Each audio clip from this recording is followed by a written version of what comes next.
Hi guys, welcome back to my channel. So moving ahead with our rapid revision series, we are doing OPS, and today this video contains everything that you need to know, that is the high yield points about abnormal labor. Let us begin. So labor is divided into four stages. Stage 1 is further subdivided into latent phase and active phase, right? How do we define latent phase? It is till dilatation, when the dilatation of cervix begins up to 6 centimeter of dilatation, while if it is mentioned either WHO or partogram in the question, then you will write 4 centimeter as the answer. Apart from that, in any other condition, you will say till 6 centimeter dilatation of the cervix. It lasts for 12 hours in primary and 8 hours in multigravida, while the maximum duration can be more than 20 hours in primary and 40 hours in multi. If it is more than 20 hours or more than 14 hours, then we say it is prolonged latent phase of labor. How do we manage this? We just wait and watch and we sedate the patient. So why we do this, that if the patient is in false labor, it will resolve on sedation. And second, the active phase of the patient can be reached while she is sedated. Second is the active phase. It starts from cervical dilatation to from 6 centimeter to complete dilatation, that is 10 centimeter. The rate is 1.2 centimeters per hour in a primary and 1.5 centimeter hours in a multi. While plotting it on partogram, we say the normal is 1 centimeter per hour, right? Also, descent of fetal head takes place at the rate of 1 centimeter per hour in primary and 2 centimeters per hour in multi. Then if it is less, we say that it is protracted active phase of labor, right? We rule out any CPD and presence of occipito-posterior position, and we manage the protracted active phase by performing augmentation, by doing artificial rupture of membrane and giving oxytocin after 30 to 60 minutes, right? So if there is no dilatation of cervix for 4 hours, then we call it active phase arrest. So in active phase arrest, we call it when the membranes are still not ruptured and the contractions are adequate. If the contractions are inadequate, then we give oxytocin and wait for another 2 hours to label as at arrest, right? So active phase arrest is no cervical dilatation for 4 hours with adequate contraction and 6 hours if the contractions are inadequate. We manage active phase arrest by doing C-section, and on partogram it appears as a flat line or a plateau. Now, coming to the second stage of labor, it starts from the full dilated cervix to delivery of the fetus. It is 1 hour in primary and 30 minutes in multi, and maximum it can last up to 3 hours and 2 hours. If it exceeds beyond 3 hours in primary and 2 hours in multi, we call prolonged second stage of labor. Now we don't use terms as arrest of second stage, because if the duration reaches 3 hours, we go for management, right? If the patient is given epidural, then add 1 hour to these values. Now what do? We check the station of the baby. If it is above +2, then we have to perform C-section, while if it is below or at the level of +2 station, we can go in for instrumental delivery like vacuum or forceps. Okay, then talking about the third stage of labor, it lasts for 15 minutes and 5 minutes in multi and primary respectively. More than 30 minutes is labeled as prolonged third stage. Third stage means delivery of placenta. So the most common cause of prolonged would be a retained placenta, and the cause for retained placenta is either uterine atony, Schroeder ring, and adherent placenta. For managing the third stage of labor or to prevent any retention of placenta, we undergo AMTSL, which is the active management of third stage of labor. Here we give injection uterotonic like oxytocin 10 international unit.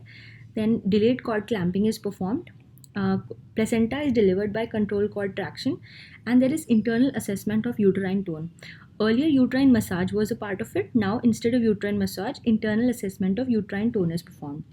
So, uterotonic can be, as discussed, oxytocin.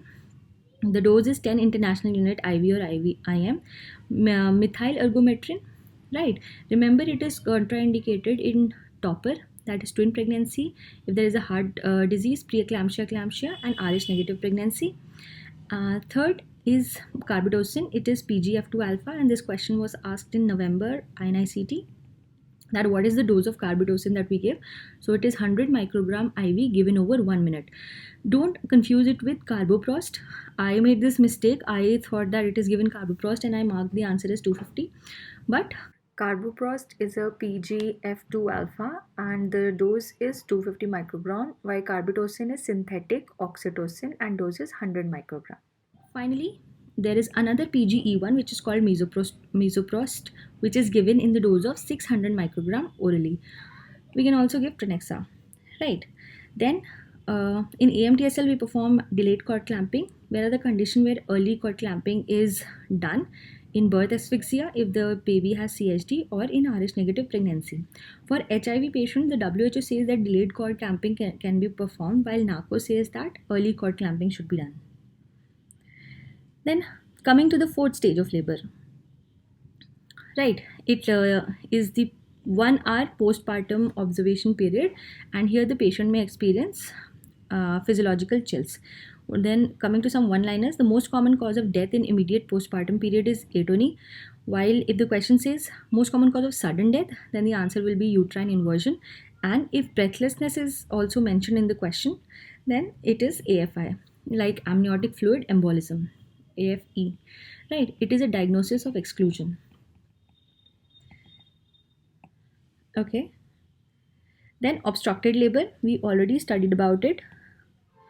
Here, the upper uterine segment will be tense, the lower uterine segment is dilated, and a ring is formed, which is the Bandel's ring, that is a pathological ring. On per-vaginal examination, the ring will not be felt. It is felt in per-abdominal examination. In per-vaginal, only shoulders ring is felt. Then the vagina appears hot and dry, and there will be caput molding, right, or molding. Now caput and molding can normally be present. So when do we associate it with obstructed labor? First, that with the caput there is slow progress of labor, which is less than 1 centimeter per hour. That indicates CPD, or the grade is grade 3, and we manage obstructed labor by performing a C-section.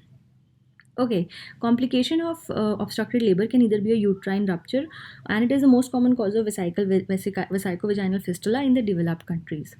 So let us talk about the difference between caput and cephalhematoma.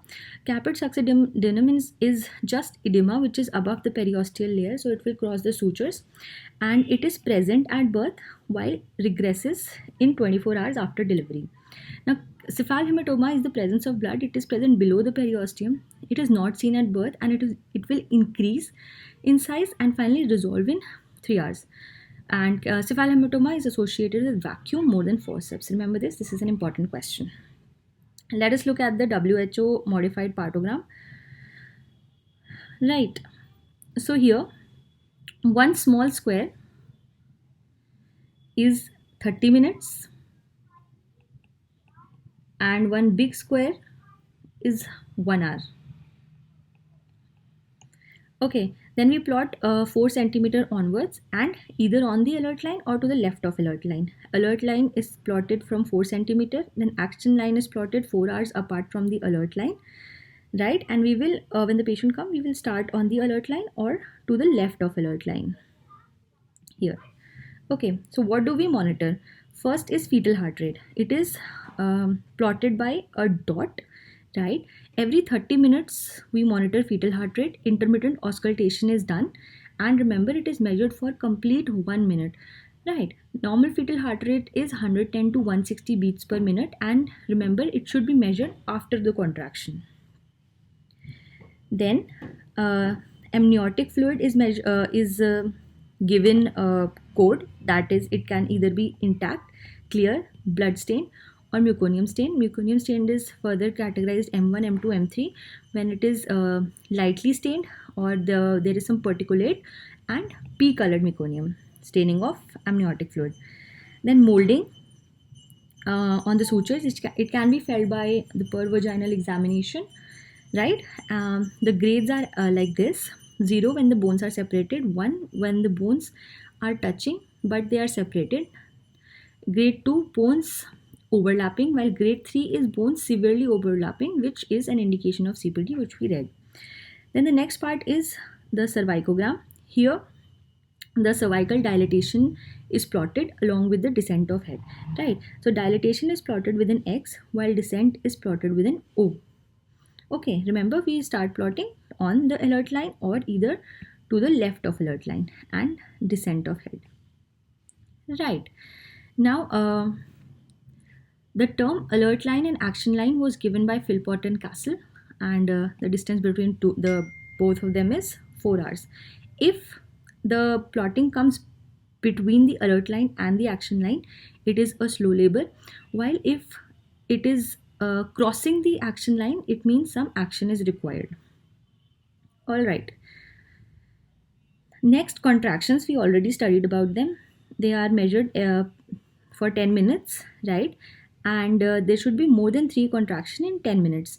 So if it is less than 20 seconds, we just mark it with dots. Between 20 to 40 seconds, oblique lines, and more than 40 seconds, a solid plot is done. And the number of contractions is denoted by the number of boxes. Other things that are mentioned are oxytocin and other drugs. Then pulse and BP, which is maternal pulse and BP, which is measured, pulse is measured every 30 minutes and BP every 2 hours. How we measure BP? The systolic BP is plotted, then diastolic BP is plotted, and we connect them too, right? In PIH, the BP monitoring is done every hour. Then temperature is measured every 4 hours. Also, urine output. So this is the modified partogram. The WHO simplified partogram, it is color coded, and here the left of alert line is green, between alert and action line it is amber colored, and beyond alert line or to the right of alert line it is pink colored. If the patient crosses the alert line in PHC, that is she lies in the yellow region, we refer the patient. Okay, so these graphs represent this is the latent phase, then this is the active phase, right? And this is the second stage, first stage and second stage, right? So if we see a plateau in the active phase, this is active phase arrest. How do we define it? That there is no dilatation of cervix for more than 4 hours in the presence of adequate uterine contraction, or 6 hours in the presence of inadequate uterine contraction, right? This is the first curve. And looking at this curve, here we can see that it is going normally, but it appears slower than the steep rise in acceleration we saw in the first curve. So here we can see that the rate of dilatation is less than 1 centimeter per hour. So this will be defined as prolonged active phase, right? Here we can see that the latent phase is more than 20 hours. So this will be prolonged latent phase of labor, right? Remember, cervical dilatation is plotted on the y-axis and the time is plotted on the x-axis. So look at them carefully. Talking about malpresentations. So the risk factor for malpresentation is first an abnormal pelvis. With android pelvis, occipito-posterior is seen, anthropoid pelvis, persistent or direct occipito-posterior is seen, and with platypuloid pelvis, face presentation is seen. Remember, with anthropoid, we saw face to pubes delivery, right? While face presentation is associated with platypuloid pelvis. Then in fetal abnormality in cases like hydrocephalus, sacrococcygeal teratoma and other conditions, the most common malpresentation will be breech, while with anencephaly the most common presentation is face, right?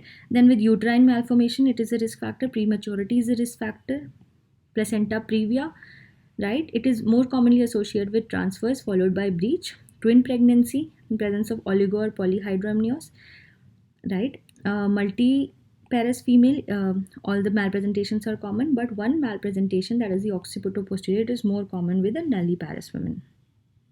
Let us talk about breech. So the risk of breech is 25% at 28 weeks and 3 to 5% at terms, and 10% is also associated with gross congenital anomaly. The most common cause of breech is prematurity, while the most common cause of recurrent breech is uterine malformation. How do we diagnose? The best investigation is ultrasound, where we can see whether the breech is flexed breech, flank breech, knee breech, or a footling breech. Right? How to differentiate? In flexed, the hip is flexed, and the knees will also be flexed. All right. So the presenting part will be heel and buttock along with the external genitalia. Here the chances of cord prolapse will be less and a trial of vaginal delivery can be done. It is most commonly seen in a multiparous female. In frank breech, the hips are flexed, right, but the knees are extended.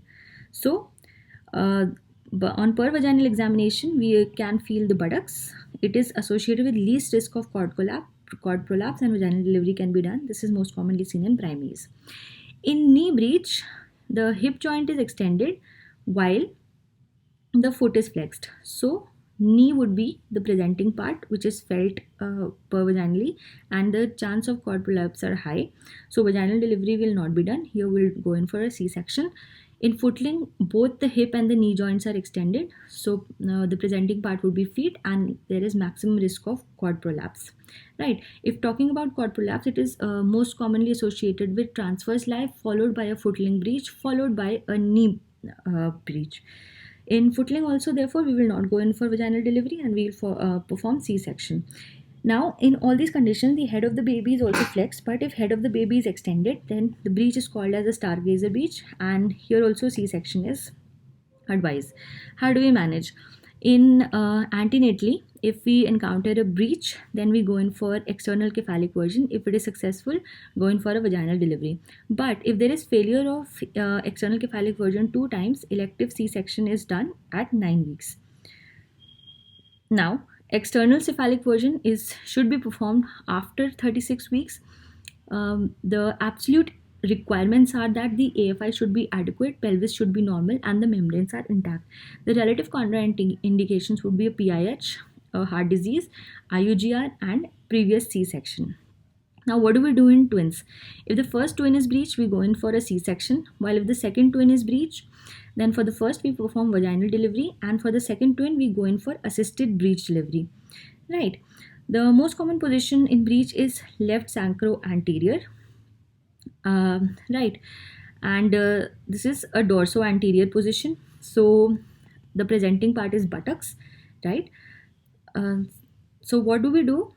In flexed breech, groin traction is done, while if the breech is frank, Pinard's maneuver is done. Remember, P for Pinard's, P for popliteal fossa. We put a finger in the popliteal fossa, and by the traction, the leg of the breech is delivered in frank breech. Next is the delivery of shoulder, for which Lofset's maneuver is done. After coming head is Bern-Marshall technique, right? Remember, in breech the delivery of head is by flexion. Another method can be shoulder traction and malar flexion, which is the Morisot Smiley feet, right? We remembered it in college by smelly feet, right? I don't know why. And then even Piper's forceps can be used for the after coming head, right? It is a long forceps, and remember, it is the only forceps which has an extra curve, that is a reverse pelvic or a perineal curve. Then if these were all done, if the breech was dorso anterior of the position. Now if the position is dorso posterior, then the delivery of head is by extension, and here Prague's maneuver is used, which is the reverse Bern-Marshall method. Remember this is very important. Assisted breech delivery for the second twin. Let us revise it once again. For buttocks, Pinard's maneuver, right? Pinard's popliteal, shoulder Lofset's, then after coming head, Bern-Marshall, shoulder traction, malar flexion, Piper's forceps, and dorso-posterior breech, delivery of head by extension, and Prague's maneuver is done. All right. Now, let us quickly just go through the most important, the one-liners. Most common cause of death in breech is intracranial hemorrhage. Most common cause of death of transverse lie is prematurity, and at term the most common cause is placenta previa. Why? Because the placenta previa would be present here, so the baby has more space up and it will go into a transverse lie. Most common cause of face is most common stop Most common face position is left mento-anterior, right? It is associated with platypelvis and anencephaly. Remember, face to pubes, it is seen with anthropoid pelvis. Then mento-posterior, we go in for active C-section.